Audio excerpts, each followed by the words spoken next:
Why is baby crying? It's a question that has perplexed generations, and often the source of a baby's discomfort is not that obvious. A new survey says nearly two-thirds of Canadian moms can't always pin down why their baby cries, and 78% of doctors say more often than not it's some kind of tummy trouble.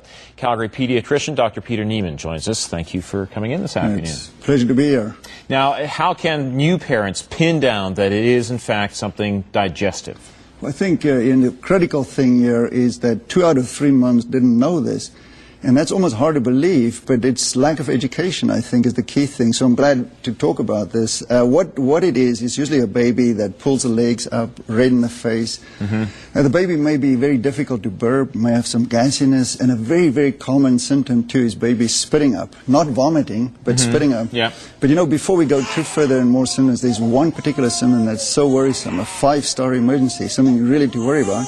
One that you need to talk to the doctor about, and that's when there's blood in the baby's stool. So if you have a baby who is fussy and crying, but there's blood in the stool, that's a totally different chapter, a totally different problem.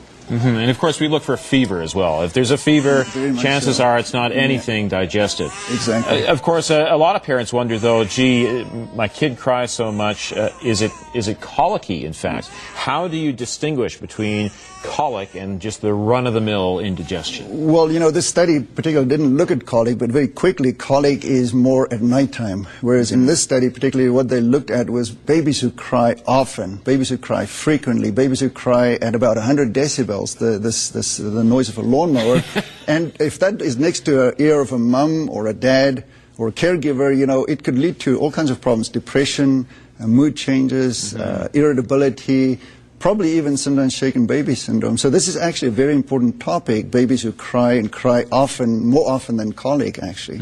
Is it a development issue where the stomach just isn't as advanced as it should be? Yes, that's exactly right. The stomach may not be as advanced, and that's why we also recommend breastfeeding is best. There's really about 3 things to remember here for a baby who has problems with digestion, and that is breastfeed for as long as possible. That's very important.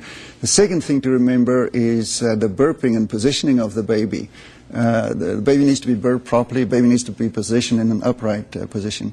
And then the last thing to remember is that not all the formulas for mums who decide to stop breastfeeding or whatever are made the same. We're looking in formulas for iron supplementation, looking for the addition of omega-3s, and we're looking for a formula where the protein is partially broken down.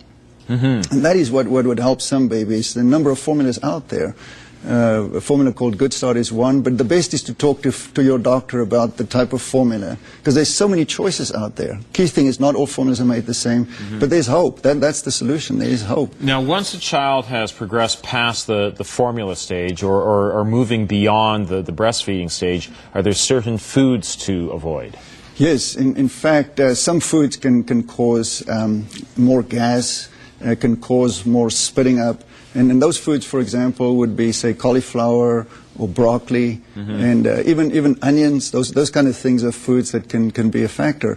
But for most babies, if they start to feed, it's usually pureed. It's usually the food that's made in a blender, and those foods usually 9 out of 10 times are very mild, doesn't cause trouble. But what about the pureed stuff where you have some component of broccoli or some other vegetable in there? Very, very much so. Very much so. And there's some babies who are very sensitive to broccoli. They can taste the bitter. I'm not sure if George Bush was like that, but the first President Bush, who didn't like broccoli, he may have been one of those babies that just does not like the taste of broccoli. Some babies are like that.